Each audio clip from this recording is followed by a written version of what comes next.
¿Cómo están? Muy buenas tardes. En esta ocasión vamos a tener otro estudio del libro de números. Hoy vamos a analizar el capítulo 6 del libro de números. Estamos recorriendo la Torá verso por verso y en esta ocasión nos toca este capítulo muy interesante porque pues tiene que ver con todos nosotros. Nos identificamos y aquí vemos las reglas de una forma analógica, una forma análoga, acerca de cómo es que se cumplía un mandamiento que tenía como propósito de apartar a las personas, a determinadas personas consagradas para Dios. Y bueno, esto es algo que nosotros vamos a ver hoy en día en todas aquellas personas que están siendo apartadas para el Señor, para su pueblo. ¿Ok? Vamos a analizar este capítulo muy interesante que habla precisamente del voto nazareo. Dice desde el versículo 1, capítulo 6, habló el Señor a Moisés diciendo, habla a los hijos de Israel y diles, el hombre o la mujer que se apartare haciendo voto de nazareo para dedicarse al Señor, se abstendrá de vino y de sidra, no beberá vinagre de vino ni vinagre de sidra, ni beberá ningún licor de uvas, ni tampoco comerá uvas frescas ni secas. Estamos viendo aquí que uno de los aspectos que nos llama la atención es que el mandamiento restringía a todas aquellas personas que tomaban este voto para tomar los derivados de la uva, del vino. Así es de que, y bueno, el vino es un elemento simbólico importantísimo en toda la escritura, así es de que vamos a ir viendo, vamos a ir analizando la razón por la que este mandamiento imponía un impedimento. Y bueno, primordialmente tiene que ver con todo el efecto ya en el cuerpo del vino, primeramente. Uno de los aspectos a nivel físico, pues es el aspecto de lo que sucede, ¿no? Cuando un vino o el fruto de la uva viene a comenzar a oxidarse, pero cuando es ingerido en el cuerpo tiene un efecto, por supuesto, en el caso de hablando del vino, de embriaguez. Y lo que estaba buscando aquí el mandamiento, al ser cumplido por estas personas, por los hebreos, pues era precisamente mantenerse con una mente totalmente lúcida. Si bien es cierto, el vino no lo prohíbe la escritura, al contrario, de hecho la escritura en varios pasajes habla acerca de que el vino alegra el corazón del hombre. También es muy importante que en esa medida tengamos mucha responsabilidad para no exagerar, no exagerar la ingesta de una bebida que finalmente pues, es embriagante. Pero aquí lo que se estaba buscando en el mandamiento es como consagración total, abstenerse de esto, de todos los elementos que en un momento dado pudieran generar un efecto en el cuerpo de las personas. Pero el mandamiento incluso va a incluso abstenerse de comer uvas frescas ni secas. Y ya aquí cuando hablamos de este tema, pues ya está implicando un aspecto espiritual en la persona también. Y bueno, aquí la palabra nazario es interesante porque es la palabra en el hebreo nazar, que significa mantenerse alejado, literalmente, apartarse. Y en las escrituras vemos a personas que esta consagración fue una parte muy importante en sus vidas. Por ejemplo, podemos citar en el libro de los jueces a Sansón, ¿no? La famosa historia de Sansón, quien no la conoce, que él tuvo un voto nazario, pero desde su nacimiento, desde antes que naciera, fue apartado, fue consagrado, y esta consagración le hizo recibir el favor de Dios de una forma sobrenatural a través de su fuerza física que él tenía. Se manifestó este favor del Señor a través de esta fuerza física. Jueces capítulo 3, a partir del verso 1, vemos este aspecto, cómo es que los padres fueron avisados de esta característica especial que tendría su hijo. Dice, los hijos de Israel volvieron a hacer lo malo ante los ojos del Señor, y el Señor los entregó en mano de los filisteos por 40 años. Los filisteos representaron siempre un pueblo opositor que siempre estuvo en contra del pueblo de Israel.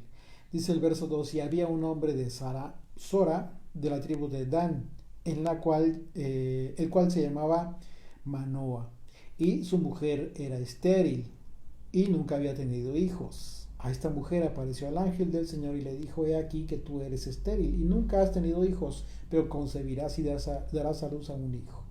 Ahora pues, no bebas vino ni sidra. Aquí estamos viendo que esta abstención comenzaba desde la mamá, desde que ya iba a comenzar a gestar a este bebé.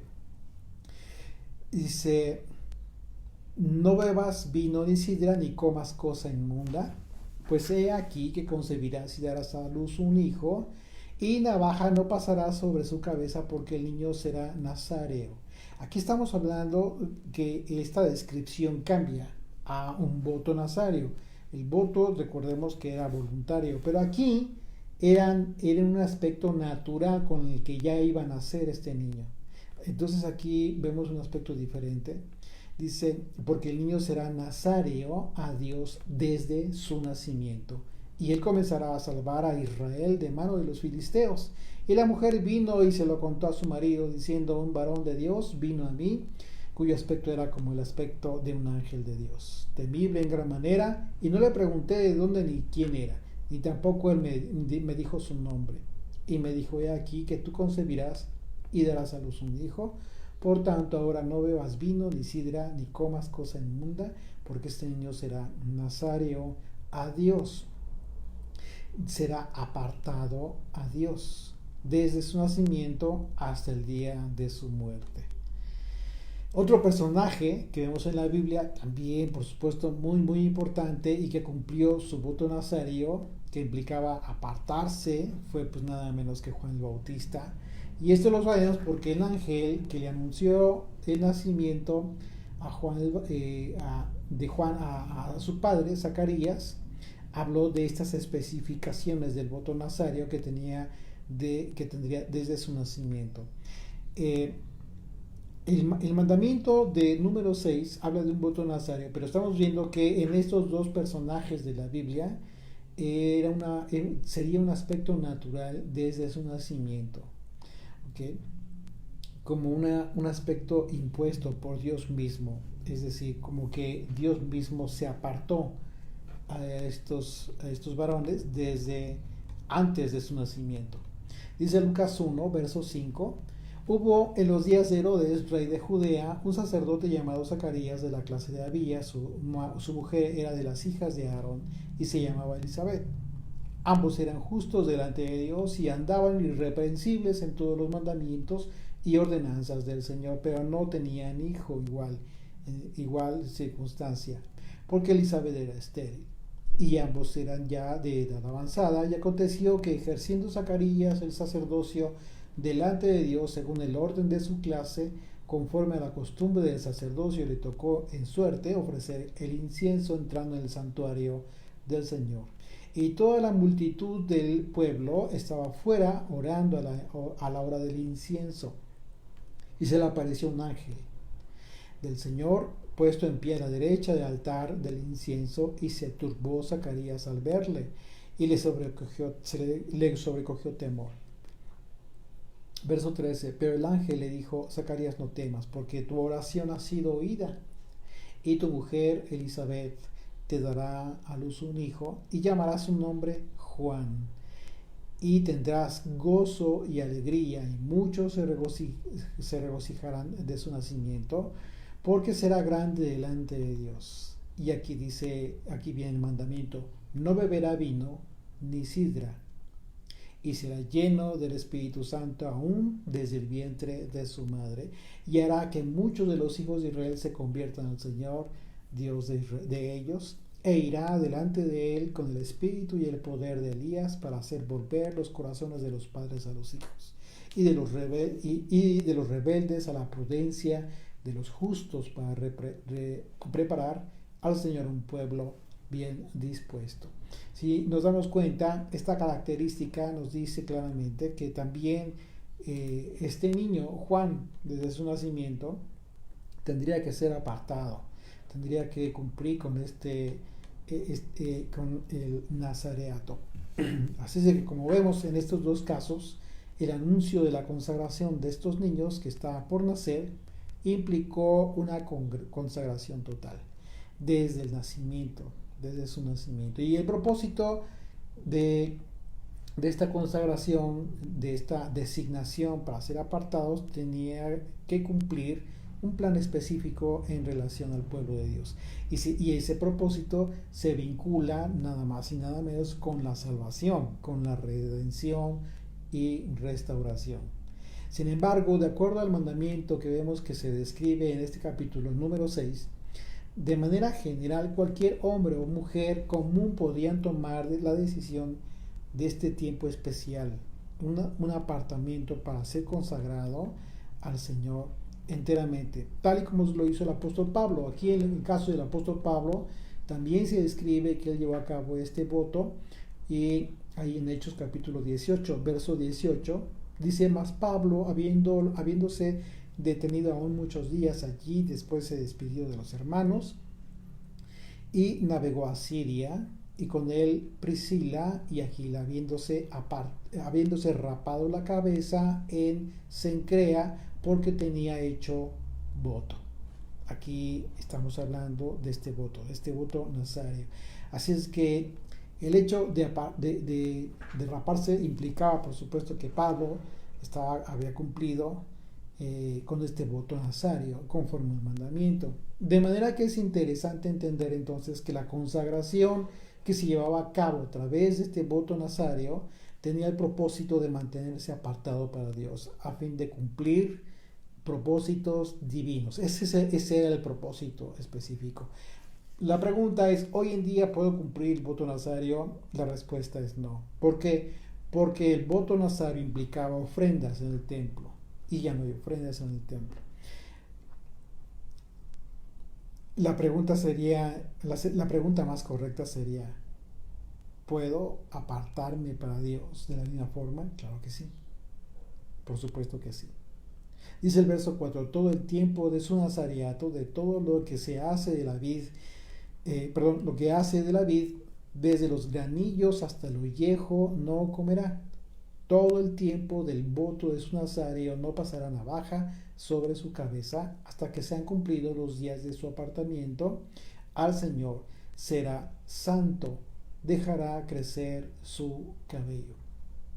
Y esto es interesante porque más adelante se describe que este cabello, en el momento que concluía el voto nazareo, se quemaba.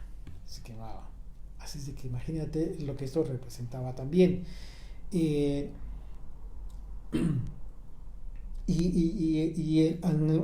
obviamente hasta el momento de concluir el voto nazario se corta. Diría que raparse, literalmente, no hacer un corte específico, sino retirar totalmente el cabello del cuero cabelludo. En el tiempo del templo, pues era factible cumplir este voto nazario conforme al mandamiento que implicaba una ofrenda. Hoy, como les comento, ya no es posible, porque el sistema sacrificial dejó de estar en vigencia a partir de la destrucción del templo de Jerusalén. Sin embargo, todos estamos llamados a ser consagrados, eso es cierto, ¿sí? Y esta consagración es una consagración a Dios. Tener una vida apartada de los placeres del mundo y de su contaminación. No significa que vas a sufrir de ninguna manera. Esto no es para cualquier persona que no ha entendido su propósito de vida. Aquella persona que aún todavía no le queda muy claro, todavía no cambia sus hábitos de vida, va a ser difícil entender esto. Una consagración al Señor. ¿Por qué? Porque esto te implica abandonar muchas cosas. Te implica quitarte de muchos aspectos que que son placeres que te da el mundo, pero que te mantienen alejado de Dios. Esto no significa que no puedas tú tener placer, que no puedas degustar determinadas cosas que puedes tener en esta vida, pero tienes que tener siempre muy presente que nada de todo eso debe alejarte absolutamente ni un poco del Señor. Y ese es el problema en ocasiones, porque la gente cuando no tiene esta medida o no tiene esta conciencia de vida o este propósito de vida, simple y sencillamente le da rienda suelta al placer, al gusto, y siempre que pueda complacerse a sí mismo, a su familia, obtener esto, aquello, no hablamos de algo indebido, ¿no? Con su trabajo, por supuesto, eso finalmente te va enamorando, te va envolviendo, te va arraigando a un gusto por la vida en este mundo. Y recuerda que el propósito de tu consagración, ¿cuál es? El propósito de tu consagración es prepararte para la vida eterna. Y en la vida eterna no hay nada de eso. No hay nada de lo que tú puedes ver o que te pueda complacer en este mundo. Así es de que no solo en la mente nos tenemos que preparar, sino en el espíritu. Preparar nuestra alma, nuestro espíritu. Y eso solamente es a través de hábitos nuevos, una nueva forma de vivir. Por eso nacemos de nuevo. ¿Y esto implica, esto qué significa nacer de nuevo? Pues esto, tomar una vida distinta, ser más atentos al discernimiento en el espíritu, vivir nuestras vidas con este propósito, ser más espirituales, un poco menos carnales. Lo estudiamos en la carta del apóstol Pablo a los romanos, aspectos interesantísimos que el apóstol Pablo aborda en este tema acerca del espíritu, los que son carnales, los que son espirituales. Lo estamos analizando también en la carta a los Corintios, muy interesante. Les aconsejo que nos acompañen si es que por ahí tienen la oportunidad de acompañarnos en los estudios que estamos teniendo de la carta a los Corintios, la primera carta de Pablo a los Corintios. Así es que ese es el propósito. El propósito era el propósito del voto de Nazario, ser apartados para el Señor. Y como yo les decía, la cuestión es, hoy podemos hacerlo, claro que sí, no con todo el aspecto ritual, sí, porque ya no cumplimos esos mandamientos que tenían como propósito el sistema sacrificial solamente en el templo. Pero toda la implicación espiritual, por supuesto que sí. De hecho, no es una opción para un hijo de Dios. Tenemos que hacerlo. Verso 6, número 6, dice: todo el tiempo que se aparte para el Señor no se acercará a persona muerta. Y aquí vemos un aspecto que lo identifica con el tipo de consagración que tenían los sacerdotes. Verso 7, ni aun por su padre, ni por su madre, ni por su hermano, ni por su hermana podrá contaminarse cuando mueran, porque la consagración a su Dios tiene sobre su cabeza. Wow.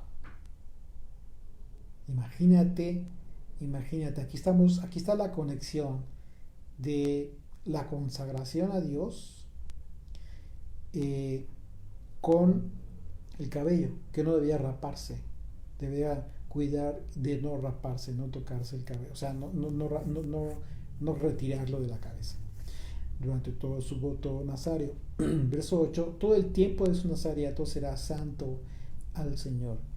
Así es que imagínate, este mandamiento pues es muy similar, como les comentaba, a la consagración que recibió el sumo sacerdote, no cualquier sacerdote, sino el sumo sacerdote después de haber sido consagrado. Fíjate qué interesante y qué importante era este voto, porque en el capítulo 21 de Levítico analizamos que se da esta especificación para la santidad de los sumos sacerdotes, pero y tenían este impedimento de igual, no importaba que fueran sus familiares, pero no era así con los demás sacerdotes.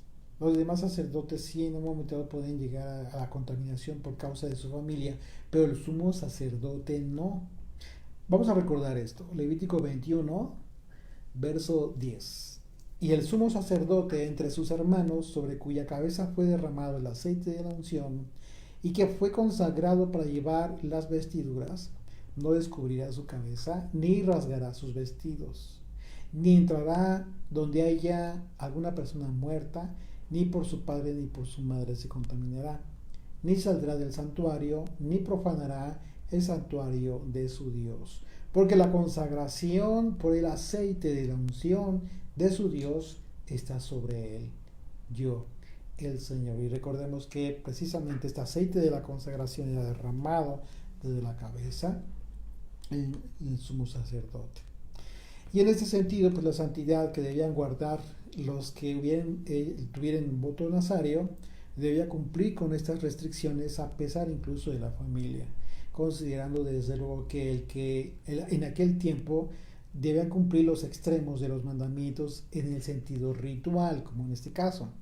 Yeshua, hablando de esta consagración a la que estamos siendo llamados todos, tú y yo, es una consagración que implica seguir al Hijo de Dios, a Yeshua, en el camino de la santidad. Él advirtió que cualquiera que le siga no debe poner a padre o madre antes que a él. ¿Te das cuenta cómo es que Yeshua te está invitando a consagrarte, pero él le está citando incluso una analogía relacionada con el mandamiento que tenían los sumos sacerdotes, y en este caso aquel que tuviera voto nazario, consagrado a Dios. Acompáñame a Mateo capítulo 10, verso 37. Fíjate lo que dijo el Señor. El que ama a padre o madre más que a mí, no es digno de mí. No dice que no ames a tu padre y a tu madre. Claro que sí, hay que amar a nuestros padres. Pero dice más que a él. Y esto cambia toda la perspectiva de tu amor a tu padre y a tu madre. ¿Por qué? Porque normalmente nacemos con una idiosincrasia en el sentido de que nuestros padres son lo primero y debe ser siempre, incluso que nuestra propia fe. Hay gente que se aleja de la fe por causa de su familia. No pueden mantener esta perspectiva divina en su vida espiritual. Sin embargo, Jesucristo advierte esto. No van a ser dignos de mí si es que aman a su padre o a su madre más que a mí. Y cuando dice esto, pues es una implicación impresionante, porque habla de toda tu vida. Habla de toda tu vida a nivel espiritual, y habla incluso, te está advirtiendo acerca de tu vida en la eternidad. Porque te está diciendo, no es digno de mí. Dice el verso 38, y el que no toma su cruz y sigue en pos de mí, no es digno de mí. El que haya su vida la perderá, y el que pierde su vida por causa de mí, la hallará. En el estudio de este capítulo del Evangelio de Mateo que ya tuvimos, también abordamos este tema interesantísimo, y abordamos todos estos extremos. ¿Qué implica el verdaderamente tomar su cruz, tomar tu cruz y seguir al Señor? ¿Qué implica en un momento dado que perder tu vida por causa de Él? O que andes buscando allá tu vida y realmente la pierdas. Todos estos conceptos, todas estas advertencias, Yeshua siempre las conectó con la vida eterna. Recuerda, toda la enseñanza del Hijo de Dios que nos vino a dar fue precisamente una conexión divina con la vida eterna. Desde sus primeras palabras: arrepiéntanse, arrepentíos, porque el reino de los cielos se ha acercado, hablando del mismo. Ese era el propósito, y ese es el propósito hoy en día. Así que la razón de este nivel de consagración pues tiene que ver con haber comprendido que nuestro llamado para ser santos, para ser apartados, también involucra apartarnos en ocasiones de quienes amamos, No que te olvides de tu familia, o sea, hay que entender esto en su proporción correcta. No te vas a olvidar de tu familia. ¿Por qué? Porque eso no es lo que te está pidiendo el Señor. Pero hay ocasiones en que tienes que tomar decisiones. Tienes que tomar decisiones. Un apartamiento no en el sentido de olvidarnos de la familia, sino en el sentido de no contender incluso con nuestra propia familia por causa de nuestra fe. No debes de pelear con tu familia. Ese es un gran error que mucha gente ha tenido eh, porque su familia no los comprende. Eso va a ser así siempre. No hay, bueno, yo no conozco así como que familias completas, padres, madres, hijos, abuelos, etcétera, que todos absolutamente hayan abrazado la fe al mismo nivel, ¿no?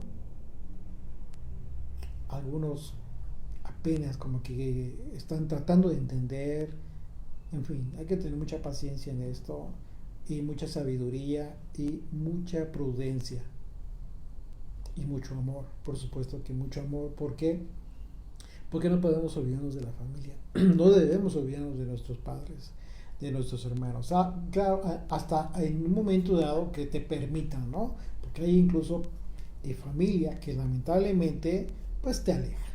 O sea, son ellos los que dicen, no, pues ya, ya cortó con nosotros. O sea, de repente dicen, bueno, ya cambió de fe, ya no es de nuestra fe, ya no es de la familia. Y cuando realmente quienes dicen eso, ni siquiera practican una fe verdadera. Yo siempre he dicho que el que verdaderamente, las personas que se dicen católicos, por ejemplo, que verdaderamente fueran católicas, nos darían mucho ejemplo de vida. ¿Por qué? Pues tendrían la Biblia practicando en sus vidas. Y la Biblia, aunque hay libros diferentes, son Biblias distintas, bueno, eh, tendrían mucho que dar por testimonio a muchas personas que se dicen de una o de otra fe. Por eso nosotros no profesamos ninguna fe. No aconsejamos que tú te unas a determinada fe. A la fe católica, a la fe judía, a las raíces hebreas, todo ese tipo todos esos grupos que ya son religiones a final de cuentas. Nuestro consejo es que no tengas en tu mente esa idea. Lo que tienes que tener en mente es seguir a Yeshua, seguir su enseñanza, seguir la enseñanza de Moisés, los profetas. Y te vas a dar cuenta que cuando realmente estudies la escritura, las sagradas escrituras, bajo esta perspectiva de seguir solamente a Dios a través de Moisés, a través de los profetas, de seguir la enseñanza de Yeshua a través de él mismo, de su propia enseñanza y de los apóstoles, te vas a dar cuenta que cualquier religión, cualquier grupo, denominación de hoy en día que se haga llamar de cualquier forma, va a chocar con los conceptos divinos que todos ellos enseñaron. Así es que más nos vale mejor seguir sus enseñanzas y olvidarnos de andar discutiendo cosas que no debíamos de discutir, aspectos como dogmas de fe, ¿no? Que están en todos lados, en todos lados. Así es de que las palabras de Yeshua en este sentido acerca de tu familia, cuando él dice cuando te dice que si tú decides antes de cumplir su voluntad, de su mandamiento, sus palabras, seguir a tu familia, entonces no eres digno de él. ¿Sí? Pero esto, recuerda, no tiene que ver con menospreciar todo lo que implica en un momento dado a tu familia. Pero cuando tú lo haces al revés, entonces menosprecias todo lo que implica su nombre, todo el nombre del Señor. Así es de que en ese sentido pues no podrías tener una vida consagrada a Dios. Es difícil, sería imposible. Verso 9 dice, si alguno muriere súbitamente junto a él, es decir, junto al que está haciendo voto nazario, su cabeza consagrada será contaminada. Fíjate, aquí estamos hablando de un aspecto eh, espiritual, porque estamos hablando de una persona que haya muerto junto a esa persona, pero que quizás no necesariamente haya tocado su cabeza. Sin embargo, tendría que raparlo por causa de la contaminación, por ser muerto, por ser un muerto. Ni siquiera debe estar cerca de. Y dice, por tanto, el día de su purificación raerá su cabeza. No concluía su nazareato, pero tendría que llevar a partir de ese momento una suspensión que tendría el propósito de ser purificado una vez más y como que volver a empezar, ¿no? Dice, por tanto, el día de su purificación raerá su cabeza, ¿sí? Como si volvieras a empezar. Dice, al séptimo día lo raerá después de ese momento. Verso 10. Y el día octavo traerá dos tórtolas o dos palominos al sacerdote y a la puerta del tabernáculo de reunión, y el sacerdote ofrecerá el uno en expiación y el otro en holocausto, y hará expiación de lo que pecó a causa del muerto. Aquí se está hablando de un pecado que obviamente no fue intencional, pero que tiene que ver con la transgresión al nazareato, al apartamiento. Y santificará su cabeza en aquel día y consagrará para el Señor los días de su nazareato, y traerá un cordero de un año en expiación por la culpa, y los días primeros serán anulados. ¿Te diste cuenta? Como que volver a empezar, por cuanto que fue contaminado su nazareato. Esa es una hipótesis que prevía la ley para el caso de la persona que estuviese cumpliendo este voto nazario. Dice el verso 13, esta es pues la ley del nazareo, el día que se cumpliere el tiempo de su nazareato. Dice, fíjate, vendrá a la puerta del tabernáculo, y aquí viene el cumplimiento del aspecto ritual. Vendrá a la puerta del tabernáculo de reunión y ofrecerá su ofrenda al Señor, un cordero de un año sin tacha en holocausto, y una cordera de un año sin defecto en expiación, y un carnero sin defecto por ofrenda de paz. Además, un canastillo de tortas sin levadura, de flor de harina, amasados con aceite, y hojaldres sin levadura, untados con aceite, y su ofrenda y sus libaciones. Y el sacerdote lo ofrecerá delante del Señor, y hará su expiación y su holocausto, y ofrecerá el carnero en ofrenda de paz al Señor con el canastillo de los panes sin levadura. Ofrecerá asimismo el sacerdote su ofrenda y sus libaciones. Entonces el nazareo raerá a la puerta del tabernáculo de reunión su cabeza consagrada.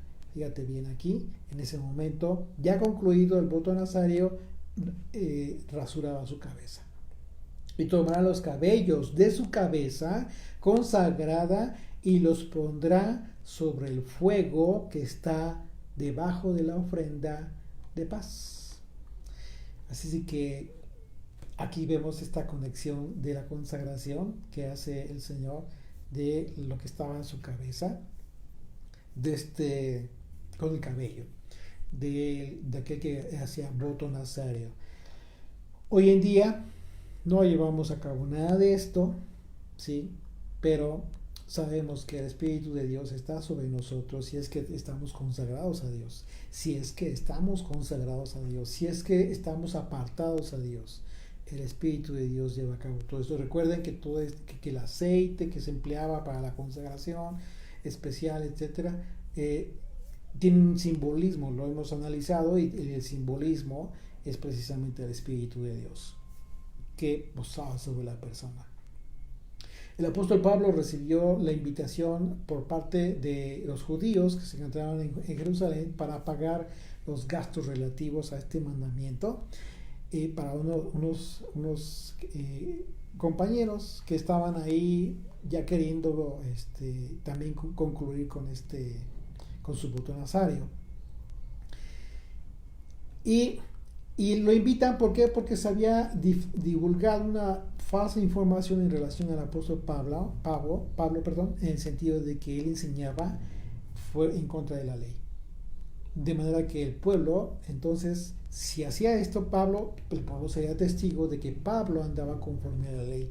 Vamos a recordar esto, dice en Hechos 21, verso 17. Dice, cuando llegamos a Jerusalén, los hermanos nos recibieron con gozo. Y al día siguiente Pablo entró con nosotros a ver a Jacobo, y se hallaban reunidos todos los ancianos, a los cuales, después de haberles saludado, les contó una por una las cosas que Dios había hecho entre los gentiles por su servicio. Cuando ellos lo oyeron, glorificaban a Dios y le dijeron, ya ves, hermano, cuántos millares de judíos hay que han creído. Fíjate nada más cómo se habla de millares de judíos que habían creído. Y todos son celosos por la ley. Y habían creído en el Señor. Y celosos por la ley. ¿Qué te está diciendo esto? No te creas la mentira de que por causa del Mesías ya no hay que cumplir la ley. Todo lo contrario. Tienes que ser un celoso de la ley, tal como estaban estos. Y estos eran judíos. Y la fama que se ha divulgado es que los judíos no creían en Jesucristo.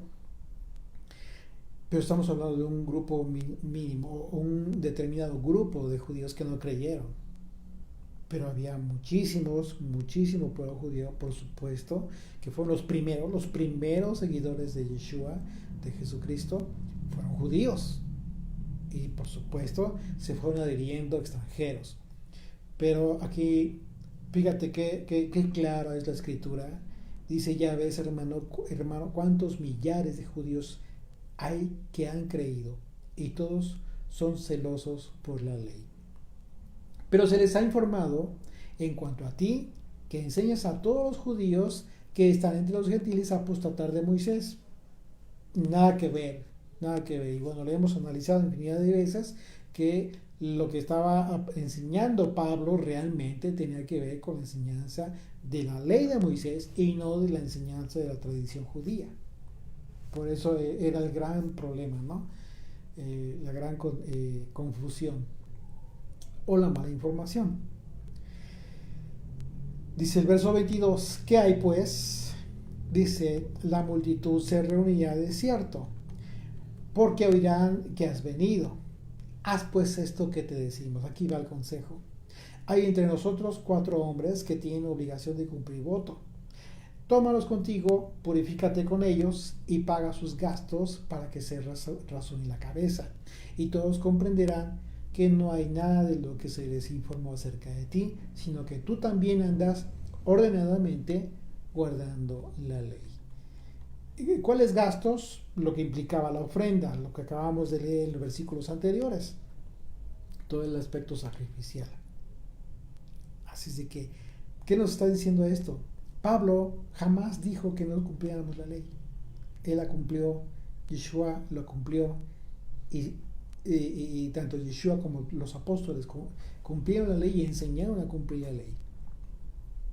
Verso 19. Después tomará el sacerdote la espaldilla cocida del carnero, una torta sin levadura del canastillo y una hojaldre sin levadura, y las pondrá sobre las manos del nazareo, después que fuere raída su cabeza consagrada. Y el sacerdote mecerá aquello como ofrenda mecida delante del Señor, lo cual será cosa santa del sacerdote, además del pecho mecido y de la espaldilla separada. Después el nazareo podrá beber vino hasta después. Esta es la ley del nazareo, que hiciere voto de su ofrenda al Señor por su nazareato, además de lo que sus recursos le permitieren, según el voto que hiciere. Así hará conforme a la ley de su nazareato. Así es que el cabello entre los hebreos era una parte de la anatomía humana que era vista como algo muy importante, al igual que en otras culturas también del Medio Oriente, en aquel tiempo, en la antigüedad. Y ¿qué pasaba, por ejemplo, en el lado opuesto, en el aspecto pagano, en rituales paganos que también llevaban a cabo algo parecido? Recuerden que muchos rituales paganos hacían cosas que se parecían a las cosas que el Señor ordenaba, solamente que cambiaban en aspectos muy, muy importantes o trascendentales. ¿Y por qué? Porque en el caso del cabello, en los paganos que llevaban a cabo rituales, ellos lo daban como un sacrificio en holocausto a los dioses o a las diosas, igual lo quemaban. Por lo que el pelo entonces era visto como si fuera la sede de la vida, como crece, como si volviera a nacer la vida, ¿no? Solamente que aquí, obviamente, en el aspecto pagano, pues la gente que creía o cree en otros dioses en un contexto totalmente torcido, tergiversado, ¿sí? ¿Por qué? Porque en este caso, recordemos que si analizamos el tema del nazareato, había una consagración total y de santidad y de pureza, de purificación. Nada que ver con aspectos que se veían en los rituales paganos. Y de la misma manera se consideraba que el pelo cargaba la pureza de la fuerza de la vida de una persona.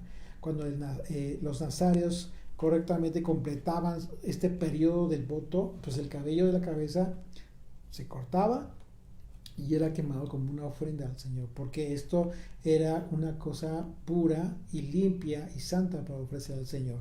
El pelo de un nazario contaminado ya no era ofrecido al Señor. Recordemos cómo es que el mandamiento describe el caso en que por causa de muerto se contaminara el nazario, tenía que volver que rasurarse nuevamente, pero no se habla del pelo que se hiciera algo especial con él, simplemente se desechaba por causa de la impureza. Así de que, bueno.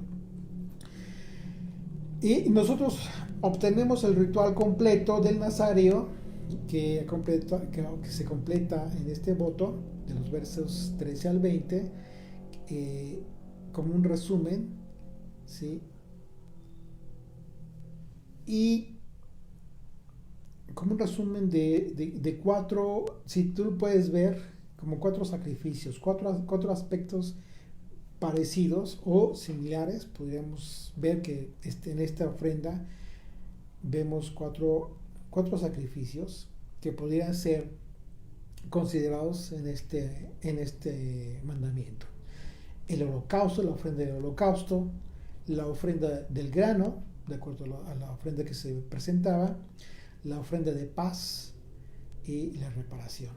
Es decir, la ofrenda de un nazario no era cualquier cosa, de hecho era también costosa, por eso a Pablo le decían, paga los gastos de estos que se van a... No era cualquier cosa, Pablo iba a desembolsar una cantidad de dinero importante al hacer esto. Sí era en un momento dado costoso. Pero bueno. Y dice el verso 22. El Señor habló a Moisés diciendo: habla a Aarón y a sus hijos y diles: así bendeciréis a los hijos de Israel. Y aquí viene algo hermoso, porque viene el mandamiento en donde el Señor le instruye a Moisés para que los sacerdotes bendigan al pueblo. Y esto es bien importante entenderlo en su contexto correcto, porque de aquí nace el error que como se concibe acerca de que quien te bendice te hace un favor. ¿Ok?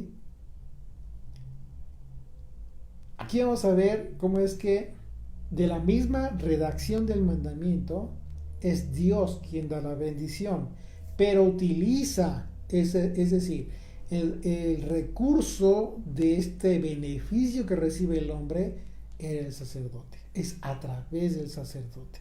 Pero no era que el sacerdote en sí llevara a cabo el efecto, el beneficio de la bendición, de ninguna manera. Simplemente cumplía el mandamiento. Era el recurso de santidad. Y vamos a ver, obviamente, que al entender correctamente la bendición arónica, significa, nosotros vamos a ver claramente que no cualquiera te puede bendecir en el nombre del Señor. Implicaba un grado de santidad. Dice el verso 22, una vez más, habló el Señor a Moisés diciendo, habla a Aarón y a sus hijos y diles, así bendeciréis a los hijos de Israel, diciéndoles. Bueno, después del mandamiento relativo a este voto nazario, estamos viendo que, y muchas veces no se entiende muy bien por qué. Porque está de repente la bendición arónica. Pero si lo analizas con detenimiento, tiene sentido, tiene lógica. Acabo yo de comentar esto. Es decir, no te va a poder bendecir a alguien que no está santificado. Y acabamos de ver la relación muy estrecha de santidad, de grado de santidad que tenía el nazareo con el sumo sacerdote, aquel que iba a dar la bendición. También los hijos de Aarón. Pero estamos viendo que, por supuesto que hay una relación en el tema del apartamiento, de la santidad a Dios. Así es de que bendecir, la palabra bendecir, la palabra hebrea es barak, que significa arrodillarse. Cuando bendecimos a Dios, tú bendices a Dios, le agradeces a Dios, te arrodillas. Es la forma correcta de bendecir al Señor. Pero también significa recibir un beneficio, y esto es cuando Dios te bendice. ¿Okay? ¿Sí? Y en este caso, la bendición que fue establecida por Dios para que los sacerdotes bendijeran al pueblo fue precisamente para que el pueblo recibiera un beneficio de parte de Dios. Entender esto en sentido correcto es fundamental para nuestra fe, porque muchas veces las personas se confunden cuando piensan en la bendición de Dios y aplican el concepto de forma errónea para todo lo que en su propia perspectiva es un beneficio que reciben. Esto hablando de en otro sentido, ¿no? Cuando no se entiende lo que es la bendición de Dios. Porque en ocasiones no se ponen a considerar que no todo el beneficio que podamos recibir en esta vida, hablando del aspecto material, pues tiene que ver con una bendición de Dios. Y es justo por ello que la bendición sacerdotal implica conceptos divinos y no comunes. Ahorita vamos a leer la bendición para que te des cuenta que los conceptos específicos de los que se habla son divinos, ¿sí? Que iban a ser aplicados en beneficio del pueblo en base a los atributos de Dios. Este mandamiento que recibieron los sacerdotes lo cumplieron cada día después del sacrificio de la mañana en el templo, ¿sí? Y en ese sentido debemos ser conscientes de que en aquel entonces, como hoy en día, ni los sacerdotes ni las personas comunes tienen el poder de bendecir o de maldecir, sino que en realidad, como leemos el mandamiento, te vas a dar cuenta, es que es Dios quien bendice. Y quienes llevan a cabo la expresión simplemente son un recurso que utiliza Dios. Entonces, tu mentalidad debe cambiar. Debe cambiar. Muchas veces la gente en congregaciones, etcétera, le dan una importancia determinada a la bendición que reciben del líder, pero la importancia viene no en este sentido, en el sentido correcto, sino porque piensan que si no los bendice el líder, el sacerdote, el pastor, como se denomine, pues no van a estar bien, les va a faltar algo. ¿Es importante la bendición que una persona, algún líder te dé? Claro que sí. De hecho, cualquiera te puede bendecir.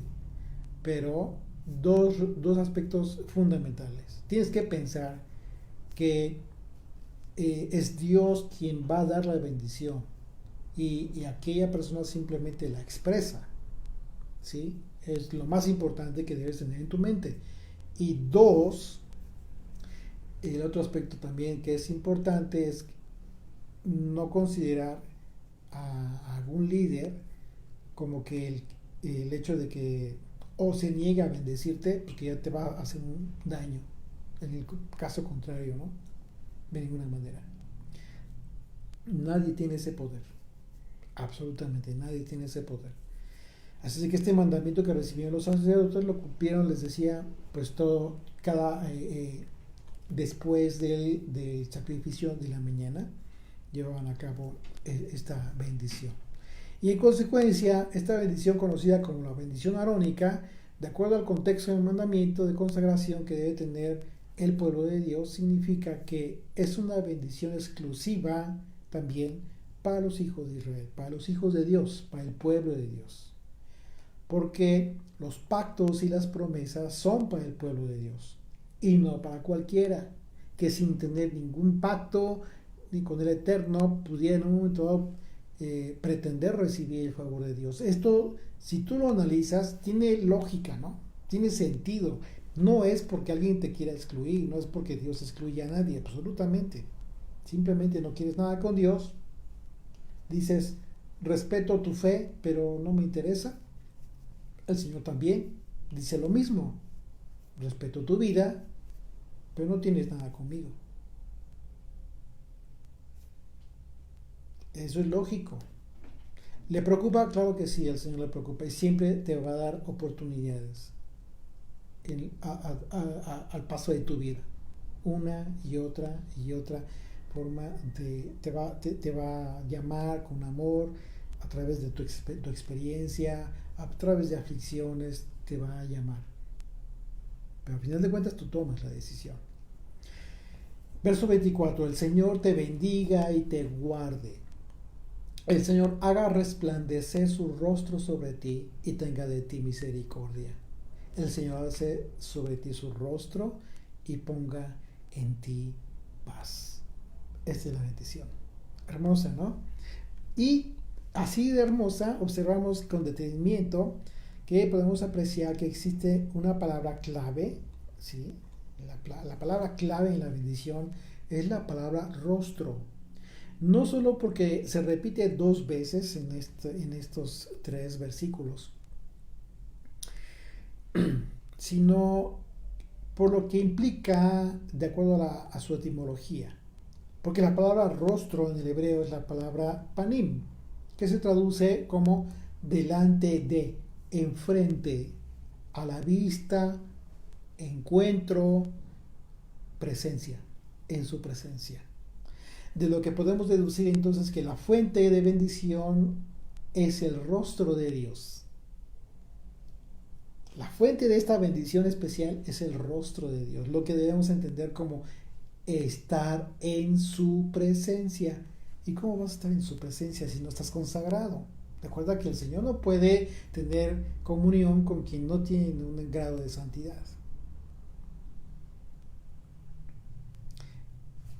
Todo tiene lógica, todo tiene sentido. Ahora vamos a analizar entonces las palabras claves, ¿sí?, de esta bendición. Que el Señor te bendiga, dice. Bueno, la bendición sacerdotal comienza con lo mejor, con el origen de todas las bendiciones, el Señor mismo.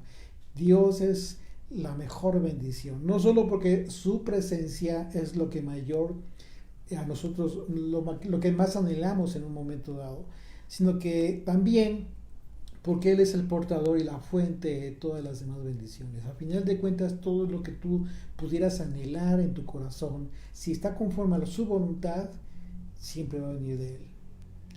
Dice otro concepto, el Señor te guarde. Shomer en el hebreo, que literalmente significa poner un cerco, ¿sí?, un cerco a tu alrededor, para protegerte y cuidarte.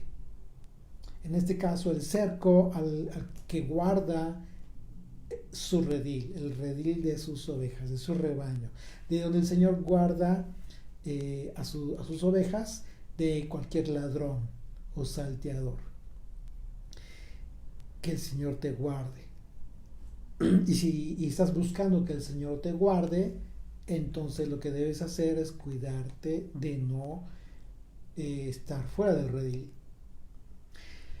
El Señor haga resplandecer su rostro sobre ti. Resplandecer el rostro es una figura idiomática en el hebreo.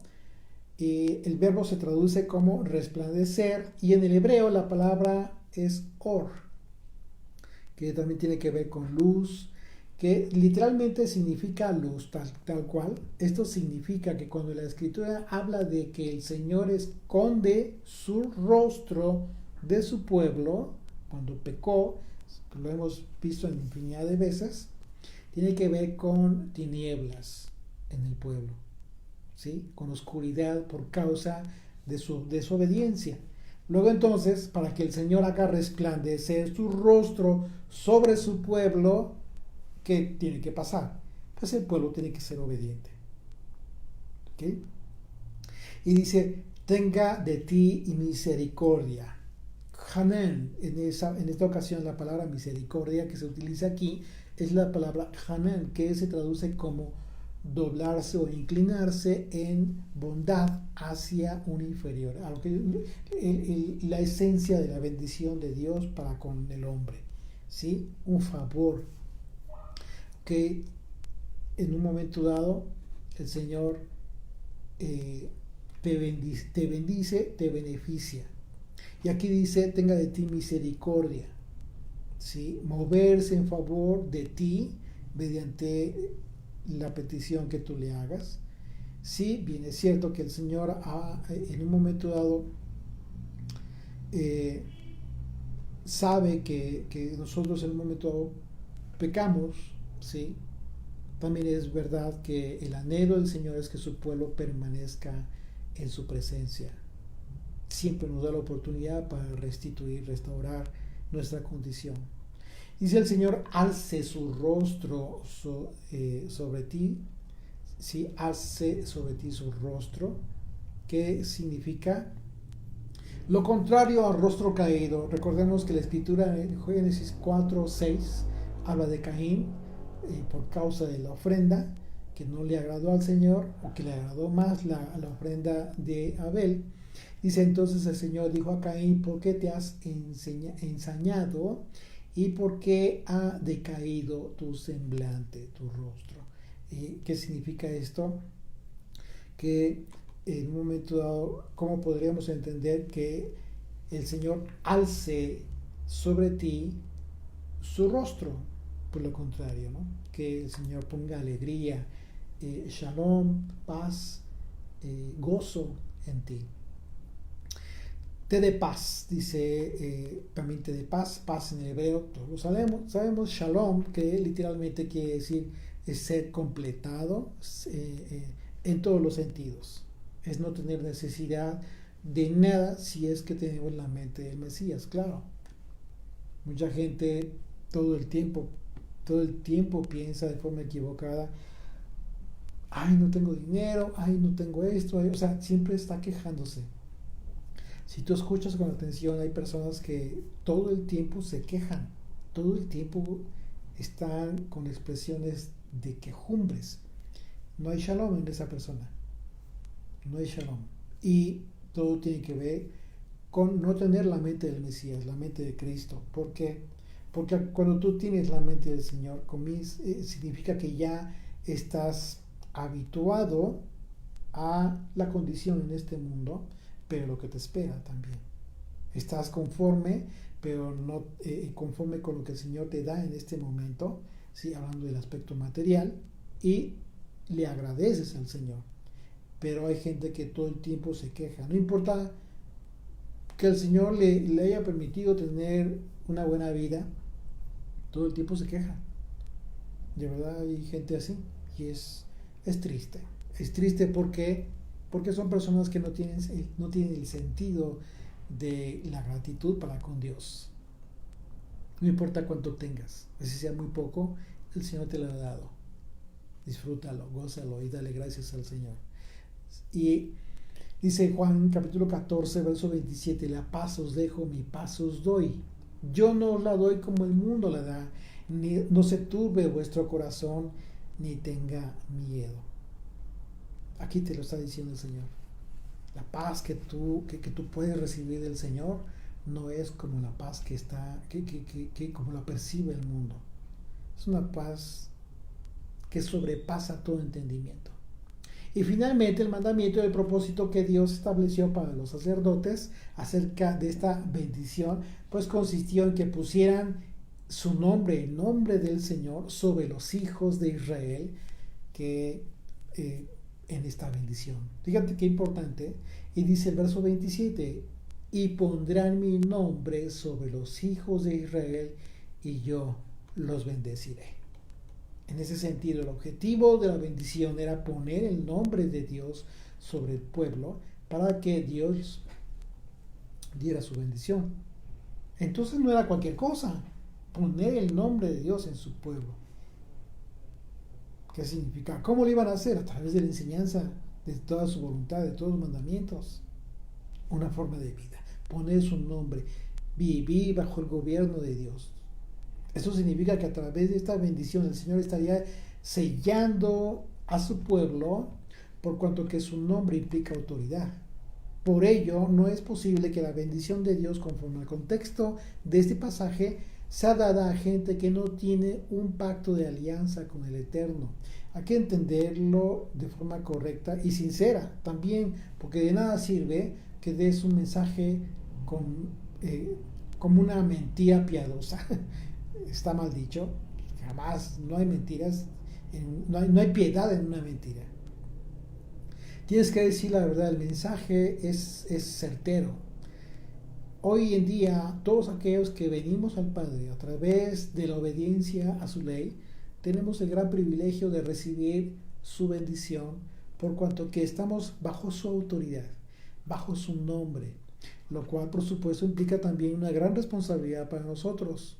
Así es que ser consciente de las implicaciones espirituales de esta hermosa bendición nos permite conocer en la intimidad a nuestro Dios, conocer su carácter, la razón de sus promesas y la consecuencia del deseo de permanecer por siempre en su presencia, con el anhelo de contemplar la hermosura del Señor.